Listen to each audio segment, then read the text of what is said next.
Welcome to our channel.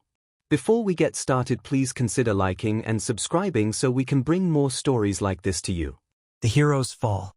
The desert heat radiated off the bluff, distorting the horizon into a shimmering mirage of orange. McAllister sank to one knee, gravel crunching under his worn fatigues, his breath hitching in his chest below. The village reeked with the aftermath of fire. Screams, phantom echoes, reverberated within his skull. The pungent scent of charred earth assaulting his senses. He clamped his eyes shut, a futile attempt to erase the tableau seared into his memory. Years prior, Afghanistan. He recalled Sergeant Miller's gaunt features as he proposed the bargain.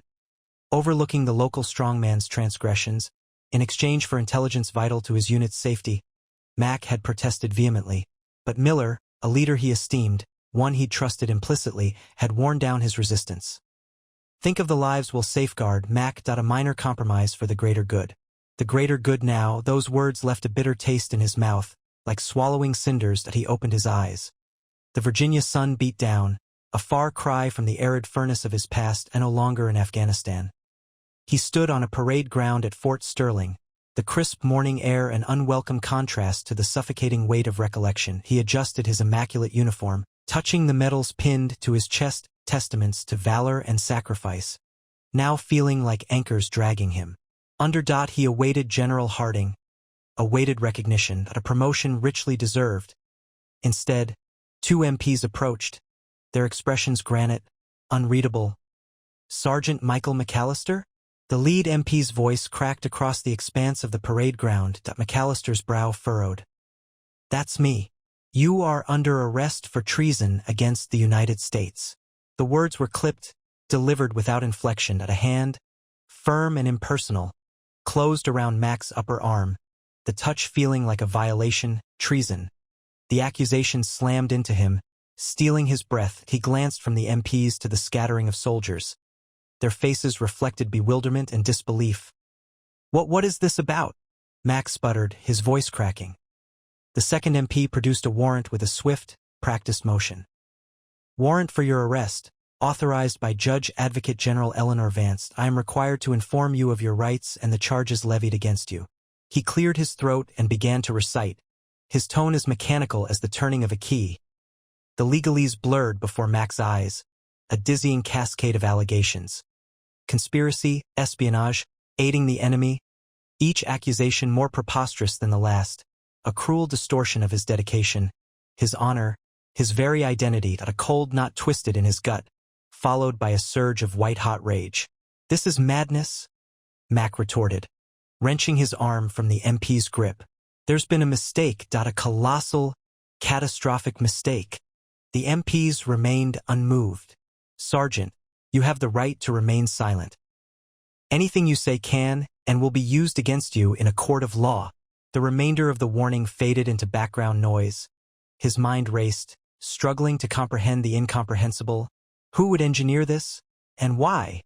He had acquired enemies, of course, but treason? It was ludicrous. He remembered Miller. The bargain struck long ago. Could that be connected? But Miller was gone, slain in action 6 months after. I demand to speak with General Harding, Mac stated, his voice regaining its former authority. He knows my service record. He knows me. The first MP shook his head. The general is unavailable. You will be processed according to regulations. Mac's eyes narrowed. Regulations? This is no mere regulation. This is a rank miscarriage of justice. The MP's expression didn't waver. Do you understand your rights, Sergeant? He understood his rights. He understood he was being set up, falsely accused of crimes he never committed. He understood that his life, his reputation, all he had strived for, was crumbling around him like dry plaster. I am no traitor, Mac declared, his voice resonating with conviction despite the tremor of apprehension that ran through him. I have served this nation with unwavering loyalty and distinction. I swear to God. I am innocent. The MPs exchanged a glance, then produced handcuffs. The cool metal tightened around his wrists as they escorted him away, past the shocked gazes of his comrades, past the fluttering flags and emblems of the country he had pledged to defend. Mac experienced profound betrayal, The hero's ovation he had envisioned had morphed into a humiliating spectacle. His descent had begun, and he was powerless to halt it. Echoes of the past. The wrench skidded from Ray's slick grip, a jarring clang against the unforgiving metal of the engine. A low curse escaped him, followed by a swipe at his sweaty forehead, leaving a streak of dark residue. The relentless afternoon sun hammered the corrugated roof, baking the small garage into a stifling oven. He'd been so close to forgetting, to silencing the echoes. Static burst from the radio, a local news bulletin puncturing the mechanical symphony of his repair work. Alistair Mac Macmillan, formerly of Special Forces, was taken into custody this morning, facing charges of. Ray's hand stilled. Mac? Arrested? He dropped the tool onto the workbench, the reverberation lingering in the sudden hush. He edged closer to the radio, his insides twisting. Allegedly conspired to traffic classified military intel to foreign powers. Macmillan is currently held at Fort Bragg, awaiting further investigation. Ray killed the radio, the abrupt silence amplifying the frantic drumbeat in his chest. Mac, a traitor? It defied logic. He knew Mac, knew the bedrock of the man. Loyalty ran through him like iron ore, tempered in the fires of shared combat, shared deprivation, shared survival. Together, they'd stared into the abyss. Mac's face flashed in his mind. The sun-creased eyes, the granite set of his jaw under duress, the almost imperceptible flicker at his lip when he fought back a smile. He recalled Kandahar, that hellish night, pinned down, Mac hauling him to safety after the bullet tore through his leg. No one left behind, Mac had growled, his voice tight with pain. Ray had repaid the debt more than once. They were a unit, a brotherhood forged in extremis, cemented with unwavering trust. The mere suggestion of Mac's betrayal, of his abandoning everything they represented, was preposterous, an impossibility. He drifted to the window, gazing at the ribbon of dusty road bordering his garage. A weathered pickup roared past, churning up a cloud of particulate matter. The dust momentarily veiled the outside world, and Ray caught his own reflection in the smudged pane. He barely recognized the haunted face staring back. The lines bracketing his eyes spoke of more than engine repair. They were trenches carved by memories he desperately tried to bury. The ghosts were stirring. He'd painstakingly constructed this life, a haven from the relentless violence that had defined him for so long. He'd sought and found solace in the mechanical pulse of an engine, the pungent tang of oil, the quiet reward of mending what was broken. He had carved out a semblance of peace. But Mac was blood, and blood demanded allegiance. He pivoted from the window, his resolve hardening. The tranquil facade shattered. He strode to the rear of the garage, toward a locked cabinet secreted behind a leaning pyramid of tires. His fingers found the key. The cold metal a sharp contrast to his skin. The lock clicked, and he swung open the door, revealing its grim contents: a silenced pistol, a combat knife, a cache of documents and faded photographs. Relics from a former life, one he'd vowed to abandon. He lifted the pistol, the weight grounding, familiar in his hand. The frigid steel sent a jolt through him, a chilling reminder of the darkness that still resided within. He knew this path wouldn't be easy. He was out of practice, the edge dulled. But he owed Mac a debt he couldn't ignore, a debt to their shared crucible, to the unshakable bonds of brotherhood forged in a crucible of blood and fire. He owed it to his own fractured soul. He slid the pistol into its holster, the weight a burden, and avowed that he was retracing his steps. He was returning to the world he'd fought so hard to escape. He was going back to war, and he intended to unearth whoever orchestrated Mac's downfall, and ensure they paid the ultimate price. The dust danced outside, and Ray stepped out of the garage, the specters of the past flanking him as he went behind bars. Fort Leavenworth's disciplinary barracks wore a diadem of razor wire, glittering cruelly under the desert sun. Ray Ghost Walker's gut clenched, a familiar echo of buried traumas he'd fought to silence. He forced the feeling down, focusing on the drill sergeant's blunt commands, the grinding symphony of gates, the click of his own boots on the immaculate floor. Each barrier amplified the burden he carried. He'd presented himself as a blank slate. No digital tethers, no personal effects, only the clothes he stood in and a vow he meant to honor. Inside the visitation room, the air tasted of antiseptic and suppressed rage. Ray took his seat at the table, a scarred island bolted to the floor, inscribed with the silent stories of incarcerated men. Mac was escorted in, flanked by two stony-faced sentinels. The sight of him sucker-punched Ray. The ramrod posture Ray knew so well had dissolved into a slumped weariness. The drab orange jumpsuit swam on his frame, a far cry from the tailored uniforms he'd worn with such bearing. His wrists were chained. Ray, Mac rasped, his voice sandpaper on raw skin. The guards retreated a pace, close enough to eavesdrop. Ray offered a curt nod, masking his emotions. Mac, they said you were coming, Mac murmured, his eyes darting around the room, hunting for unseen ears. Thanks, it's everything. Ray leaned in slightly. I know you, Mac, this accusation, it doesn't fit. A flicker of the old fire ignited in Mac's gaze. Damn right it doesn't. It's a setup, Ray, pure and simple. He dragged a hand through his cropped hair, a frustrated gesture barely contained by the cuffs. Walk me through it, Ray urged, his voice a steady anchor. Mac hesitated, his gaze locking on to Ray's with desperate intensity. It's a tangled web. They're saying I peddled classified intel, sold my oath for profit, that I stabbed my country in the back. His voice faltered. You know I wouldn't, could never. I know, Ray said, silencing the protest. But we need to arm ourselves with facts, details.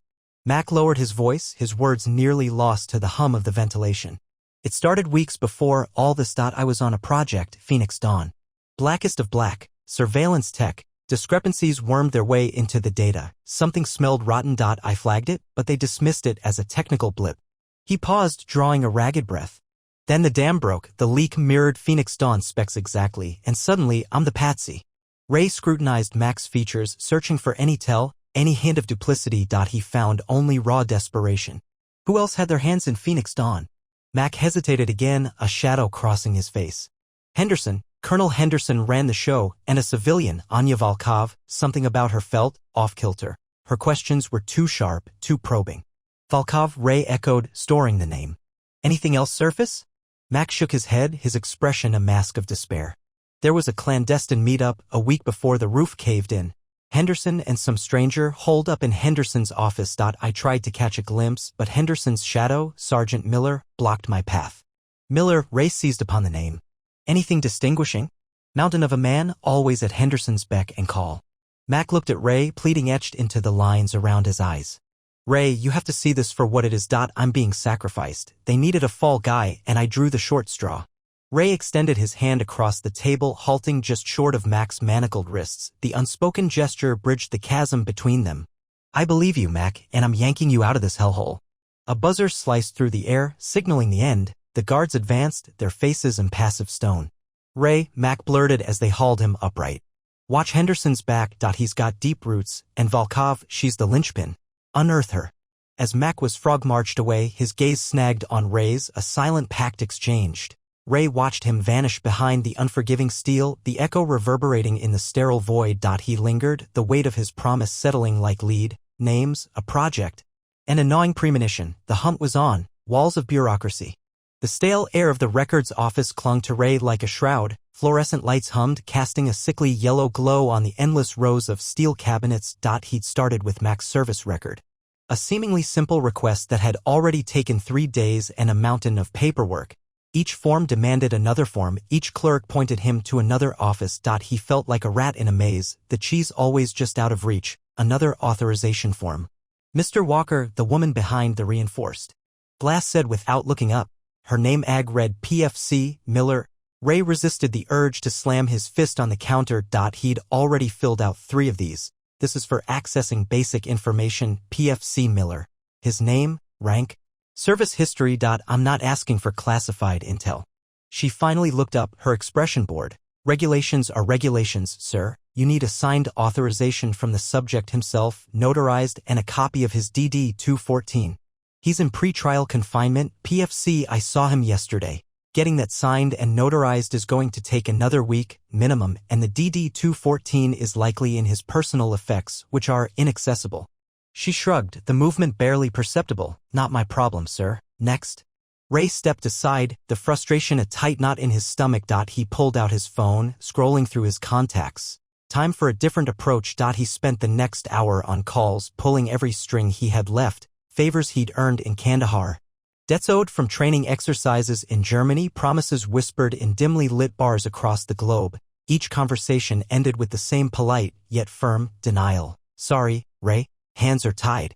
Too sensitive, buddy. Can't touch it. Wish I could help, Ghost, but this one's above my pay grade. He finally managed to secure a meeting with Colonel Davies, a man he'd served under years ago. Davies had always been a straight shooter, a soldier's soldier. Ray hoped he could cut through the bureaucratic bullshit. Davies' office was immaculate, every pen perfectly aligned on his desk, the American flag standing stiffly in the corner. He greeted Ray with a weary smile, but the warmth didn't quite reach his eyes. Ray, good to see you. What can I do for you? He gestured to the chair. Ray laid out Mac's case, the inconsistencies, the lack of evidence, the fact that Mac was being railroaded. Davies listened intently, his expression unreadable. I understand your concerns, Ray, Davies said when he was finished. But this is a delicate situation. There's a lot more to it than you realize. More to it? He's being charged with treason. Colonel. What could be more serious than that? Davies leaned back in his chair, his gaze fixed on the flag. Let's just say certain interests believe McGregor is a security risk. They want him dealt with and they want it done quickly. Interests? Who are you talking about? Davies sighed, running a hand over his close-cropped hair. I can't say, Ray. I'm sorry to my advice. Let it go. McGregor made his own bed. Ray stared at him, a cold dread creeping into his heart. You're telling me you know he's innocent, but you're going to let him rot? I'm telling you to protect yourself, Ray. This isn't a fight you can win.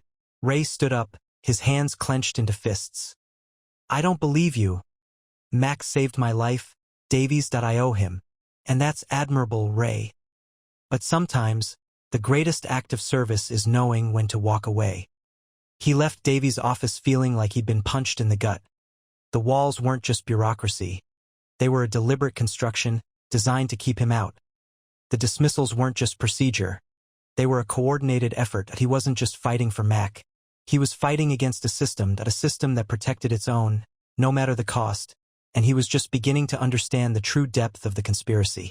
The fluorescent hum of the hallway seemed to mock him, the endless maze of corridors stretching out before him, each turn leading to another locked door. He knew one thing for sure.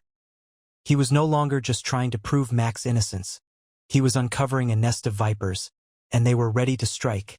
The Citadel's shadow.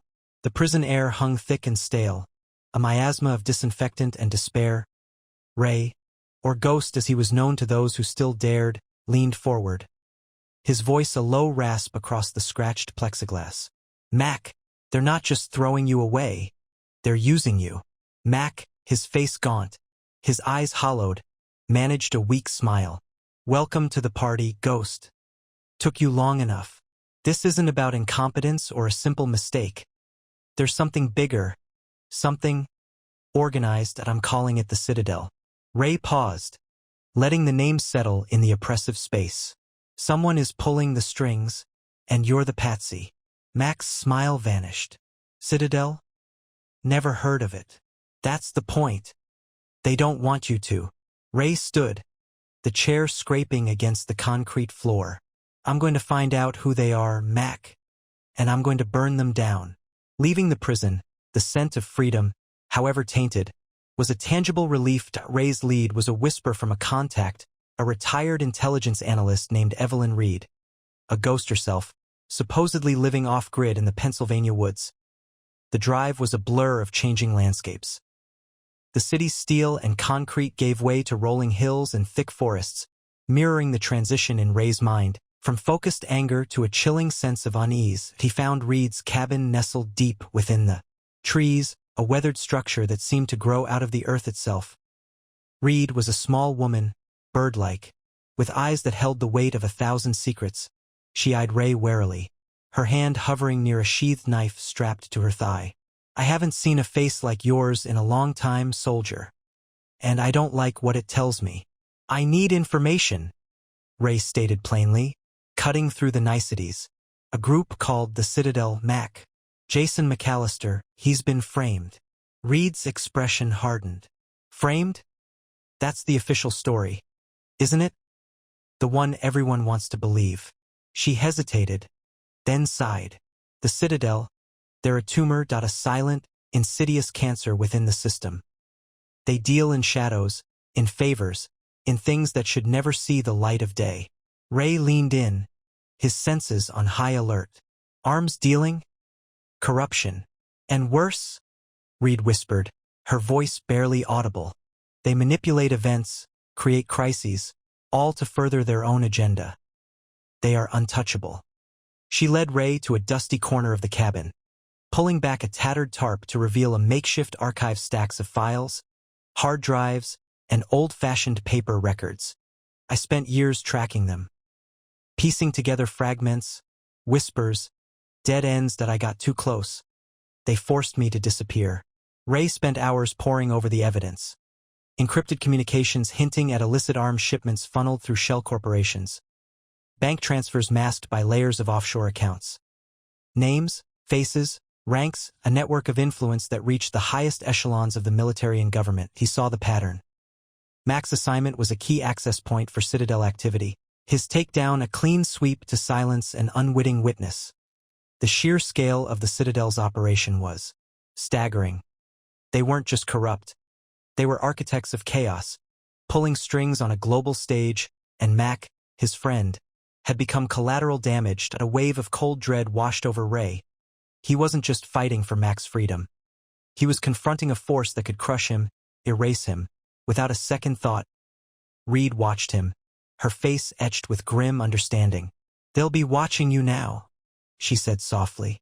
They won't tolerate anyone poking around. Ray closed his eyes, the weight of responsibility settling heavily on his shoulders. He had walked into the Citadel's shadow, and he knew, with chilling certainty, that they would be waiting for him in the dark. His next move was critical. One wrong step, and he wouldn't just fail Mac, he'd become another ghost swallowed by the system. He looked at Reed. What do you know about General Atwood?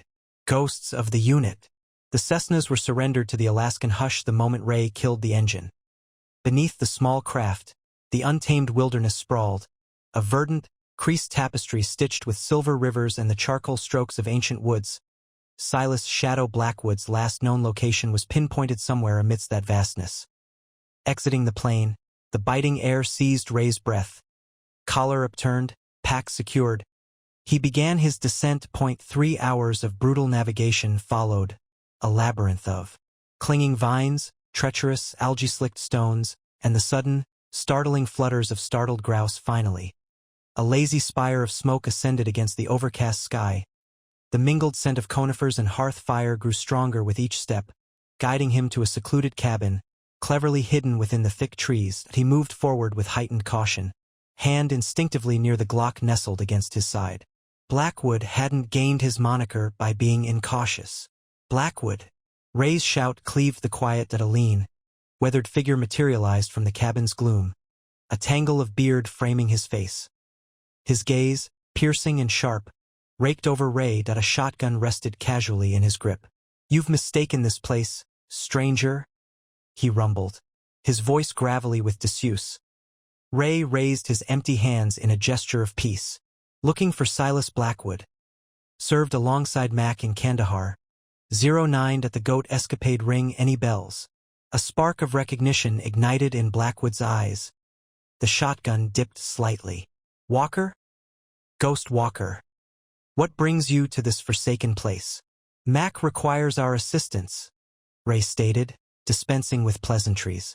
He's been framed. The Citadel orchestrated it. Blackwood's features tightened. He jerked his head towards the cabin. Get inside. Broadcasting accusations against the Citadel out here is like inviting them to our doorstep. The cabin was austere, a single room containing a narrow cot, a crackling wood burner, and a roughly hewn table. The air hung heavy with the scent of burning pine, laced with something else, a metallic tang that stirred unease. Blackwood poured generous mugs of potent, dark coffee. Mac was always drawn to trouble. Blackwood began after a protracted silence. The kind he couldn't ignore. He stumbled upon something. A network of supplies. Not the war we thought we were fighting. He unearthed discrepancies in the shipment logs, diverted cargo, clandestine operations. Ray leaned forward, his focus absolute. The Citadel was involved? Blackwood offered a deliberate nod. Subtle at first. Whispers. Then Mac started digging deeper. He discovered evidence of armaments and funds channeled to insurgents, ultimately traced to a shell entity connected to the Citadel. Concrete proof enough to detonate the entire scheme. And then what transpired? Then he vanished for several days, claimed he was taking the evidence to the highest echelons. The next time we saw him, he was different, withdrawn, subdued. A week later, the accidental blue-on-blue occurred. It was a calculated act. Plain as day. I recognized it instantly. But to whom could we turn? We were just expendable cogs. And the Citadel, they operate like a many-headed serpent. Sever one and two more take its place. Blackwood swallowed a large gulp of his coffee, his eyes haunted by shadows.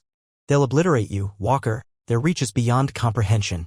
Legions of lawyers, sophisticated intelligence networks, assets everywhere. They'll erase you as if you never existed, just like they did with anyone who pried too deeply. He reached under the table, retrieving a time-worn, leather-bound journal. Mac entrusted this to me the day before it all fell apart. He instructed me to safeguard it. Said if anything were to happen to him, someone would eventually seek it. Ray accepted the journal, its pages dense with Mac's meticulous script, dates, figures, locations, designations. A veritable trove of crucial data. This could be the key. This has the potential to vindicate him. Blackwood shook his head sadly. Evidence is irrelevant to them, Walker. They construct their own reality. They'll claim it's manipulated, contrived, anything to discredit Mac. And you. He paused, his gaze intense. Exercise extreme caution, Walker. You've disturbed a viper's nest. They'll be coming for you now. Put no trust in anyone. The elusive metallic scent suddenly registered, the unmistakable odor of blood. Aged blood, masked by the scent of pine. Ray's grip tightened on the journal. He fixed Blackwood with a suspicious stare. No one. Under siege. The prison parking lot air, thick with the stench of idling engines, clung to Ray like a shroud. As he thumbed the lock on his Ford Bronco, a disquieting tingle crawled across the nape of his neck. He swept his gaze over the parked vehicles. Finding nothing amiss, yet the unease remained a stubborn knot in his gut. Mac's dog-eared Bible, a fragile hope smuggled past the guards during visitation, landed on the passenger seat. Ignition. Then, bedlam, not a single cataclysmic blast, but a precise, brutal symphony of calculated aggression. A black SUV, windows like obsidian mirrors, roared to a halt, trapping him. The rear doors flew open, spitting out three figures swathed in black tactical gear. Their faces were hidden behind masks, but their coordinated movements radiated deadly competence. Ray reacted instinctively. Years of ingrained discipline took over. He slammed the Bronco into reverse, flooring it. The SUV absorbed the punishing blow, granting him a split-second reprieve. Shifting into park, he snatched Mac's Bible and bailed, using the heavy door as a shield. His assailants advanced, weapons poised. Their synchronized dance spoke of specialized training. These weren't common criminals. They were honed instruments of death. He recognized the distinctive shapes of suppressed MP5s, expensive implements favored by those who preferred discrete solutions. Walker, cease resistance. The command crackled, the voice distorted by electronic manipulation. Ray ignored the order. Tossing the Bible over the Bronco's roof, a silent pledge to Mac, he went into motion. Ducking low, he let the door absorb a barrage of bullets that chewed through the metal with alarming speed. He slid beneath the chassis, coarse asphalt grating against his skin. Emerging on the opposite side, he caught one of the figures flat-footed. Seizing the opportunity, Ray grabbed the operative's wrist, applying a wrenching twist. A sharp snap reverberated in the confined space. The operative's scream was cut short as his weapon clattered to the ground. Ray didn't relent, sweeping the man's legs out from under him and claiming the fallen MP5. The balance had shifted, however slightly. He unleashed a tight burst at the remaining pair, forcing them to seek refuge behind their SUV. He knew a direct confrontation was suicide. He was facing superior numbers, firepower, and a contained battlefield. He needed to improvise an escape route. A flashbang grenade, pilfered from his downed attacker, arced toward the SUV. The world erupted in a searing white blaze, accompanied by a deafening concussive wave. Buying him the precious window he craved. He bolted toward the prison's perimeter fence, a chain-link barrier crowned with coiled razor wire. The operatives, momentarily incapacitated, swiftly regained their composure. Bullets whizzed past, ripping through his clothes. He vaulted the fence, ignoring the white Hot agony as the razor wire tore gashes across his forearms. He crashed to the ground on the other side, rolling to dissipate the force of the impact. He didn't pause. He ran, his bloodstream flooded with adrenaline. Overriding the pain. He heard their shouts fading behind him, but they didn't give chase. They understood the boundaries. A full-scale incursion onto prison property would invite scrutiny they couldn't afford. Ray finally faltered several blocks away, leaning against a weathered brick wall, lungs burning. Blood seeped from the lacerations on his arms, his clothes were shredded, and his body throbbed in protest. But he was breathing. He examined the captured MP5, confirming his darkest fears. The serial number had been meticulously obliterated. The Citadel meant business. This was no mere intimidation tactic. He retrieved his burner phone and punched in a familiar sequence. "Ghost here," he rasped, his voice raw. "They're onto me. They tried to eliminate me." Silence hung in the air. Then a gravelly voice answered. "Your location?" "Near the prison. I require extraction and a clean slate." He understood with chilling clarity that official channels were useless. He was facing a force far more formidable, far more merciless than he'd anticipated. He needed to recalibrate his strategy. He needed to meet their darkness with his own. He needed to disappear completely into the lion's den. Ray traced the perimeter of the military base on the grainy satellite image. Fences topped with razor wire, motion sensors, infrared cameras, and patrol routes that looked like a spider's web. It was a fortress. "The Citadel likes to play it safe," he muttered, the name a bitter taste in his mouth. He'd seen their handiwork before, the ruthless efficiency masked by plausible deniability. Framing Mac was just another brushstroke in their ugly masterpiece. He needed proof, concrete, undeniable evidence that linked the Citadel directly to the setup, and he suspected, with a certainty that chilled him to the bone, that the heart of the conspiracy beat within those heavily guarded walls. He spent hours studying the blueprints, memorizing ventilation shafts, blind spots in the camera coverage, and the shift changes of the guards. He chose his entry point, a seldom-used service tunnel near the south gate, accessible via a drainage ditch. It was risky, but it offered the best chance of getting inside undetected. Night fell, cloaking the landscape in shadows. Ray, clad in dark tactical gear, moved like a phantom. The drainage ditch stank of stagnant water and decaying leaves. He navigated it with practiced ease, the cold seeping into his bones. Reaching the tunnel entrance, he deployed a miniature EMP device, disabling the magnetic lock. The hatch hissed open, revealing a dark, claustrophobic passage. Inside, the air was thick with the smell of dust and disuse. He moved slowly, each step measured, his senses on high alert. The tunnel opened into a maintenance room, dimly lit by a flickering fluorescent bulb. 3 guards were playing cards, their laughter echoing in the confined space. Ray moved like a whisper. 1 swift movement silenced the first guard, a pressure point on the neck rendering him unconscious. The other 2 barely had time to react before Ray disarmed them, using their own weapons against them. The brief, brutal encounter was over in seconds. He stripped them of their uniforms, disguising himself as one of them. Navigating the corridors was a tense game of cat and mouse. He blended in with the routine, his movements purposeful, his eyes scanning for any sign of suspicion. He reached the central server room, the likely location of the data he needed. The door was secured by a biometric scanner and a keypad. He bypassed the biometric scanner with a device he'd crafted specifically for this purpose. The keypad required a code. He scanned the room, his eyes landing on a whiteboard covered in scribbled notes. Among the equations and diagrams, a sequence of numbers stood out. A birth date, perhaps. He punched it in. The lock clicked open. Inside, rows of servers hummed, their lights blinking like 1,000 watchful eyes. He plugged a device into the network, initiating a data transfer. As the download progressed, an alarm blared, shattering the silence. Red lights flashed, bathing the room in an ominous glow. Compromised server room, Sector 7 under attack. A voice crackled over the intercom. Ray knew he was out of time. He ripped the device from the server, the data transfer incomplete, but hopefully containing enough to expose the Citadel. He burst out of the server room, finding himself facing a squad of heavily armed soldiers. The firefight was immediate and intense. Bullets ripped through the air, tearing chunks out of the walls. Ray moved with balletic grace, dodging, weaving, returning fire with deadly accuracy. He used the environment to his advantage, taking cover behind overturned tables and concrete pillars. He took down 1 soldier after another, their bodies collapsing to the floor. More soldiers poured in. their numbers seemingly endless. He threw a smoke grenade, creating a temporary screen, and used the chaos to retreat. He fought his way through corridors and stairwells, the enemy hot on his heels. He was a whirlwind of lethal efficiency, turning their own fortress into a killing ground. He knew he couldn't win a prolonged engagement. His goal was to escape, to get the data to Mac, to expose the Citadel for what they were. Reaching the ventilation system, he kicked out a grate and squeezed inside, disappearing into the darkness. The sounds of pursuit faded behind him. He crawled through the narrow shaft, the metal scraping against his skin, the air thick with dust and grime. He was wounded, exhausted, but he was alive, and he had something they didn't want him to have, a glimpse. Behind the curtain, truth and justice.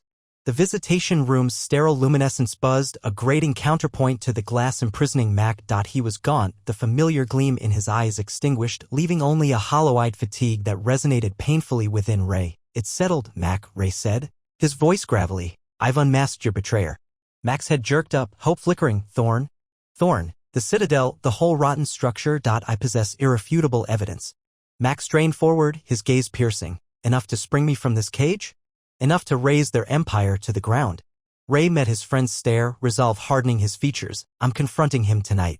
Beneath a sky dusted with stars, Ray stood before the Citadel's imposing gate, the air redolent with pine and privilege. Eluding security was second nature. He slipped past like a phantom, his purpose a searing brand. He found Thorn in his lavish study, a vast mahogany expanse separating him from the city's glittering panorama. Thorn lounged back in his opulent leather chair, a smug expression etched onto his face. "Walker," Thorn drawled, his voice a silken menace, "to what do I owe this?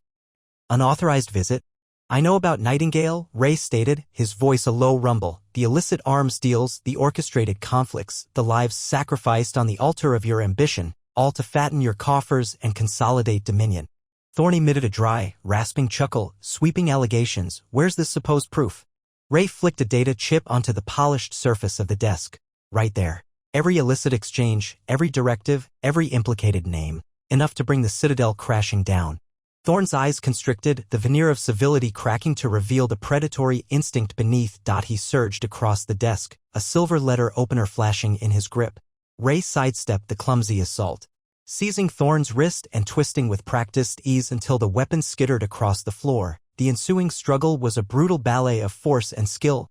Thorn, despite his age, possessed surprising strength, his movements driven by years of ruthless calculation. Ray fought with restrained ferocity, each strike economical, each defense unwavering. The study became a maelstrom of shattered opulence, priceless art reduced to rubble, the air thick with the metallic tang of blood and the sharp scent of spilled liquor. Thorn managed to land a blow to Ray's side, a jolt of white-hot pain, but Ray pressed forward, fueled by the burning injustice inflicted upon Mac and countless others. He relieved Thorn of any remaining advantage, the colonel's breath coming in ragged gasps. Cornered, Thorn spat, "You believe you've prevailed? The Citadel is larger than any single man. They will exact retribution." Ray ignored the outburst. He hauled Thorn to his feet, his voice a menacing undertone. "It's finished, Thorn. Retribution is at hand." After restraining Thorn, Ray duplicated the contents of the data chip, forwarding it to Sarah Chin, a tenacious journalist he implicitly trusted. He knew she wouldn't flinch from exposing the truth, regardless of the power arrayed against her. The following morning, the story detonated. Headlines blared the Citadel's rampant corruption, the evidence undeniable, investigations commenced, arrests followed swiftly, and the institution began to buckle beneath the weight of its own deceit. 1 week later, Ray waited outside the prison gates as Mac emerged. Mac halted, his expression a mixture of incredulity and burgeoning joy, then a slow smile blossomed across his face. "You did it," he breathed, his voice rough with emotion. "We did it." Ray corrected gently, clapping Mac on the shoulder. "Now, let's find some proper sustenance." They occupied a corner booth in a humble diner, the comforting aromas of coffee and crisping bacon permeating the air. Mac devoured his meal with relish, savoring each mouthful. "I don't know how to repay you, Ray," he admitted. Finally setting down his utensils, Ray shrugged dismissively. "You'd have extended the same courtesy." He paused, a shadow passing across his eyes. "Just promise me you will embrace a tranquil existence, Mac. You've earned it." Mac nodded, his gaze steady. "I promise." Ray studied him, a subtle smile curving his lips. He knew Mac would recover his footing, reconstruct his life. He possessed the resilience, the integrity, the unwavering moral compass that Thorn had sought to crush. Ray departed, leaving Mac at the diner, the sinking sun painting elongated shadows across the asphalt. He melted back into the city's embrace, becoming a spectral figure once more. His mission complete. Acclaim held no allure. Validation was superfluous. He had acted justly, and that was sufficient. Yet, even as he vanished, he understood that the battle for truth and righteousness was perpetual. There would always be recesses of darkness to illuminate, falsehoods to dismantle, and grievances to redress. And somewhere, in the distance, a phantom would stand vigilant, prepared to heed the call.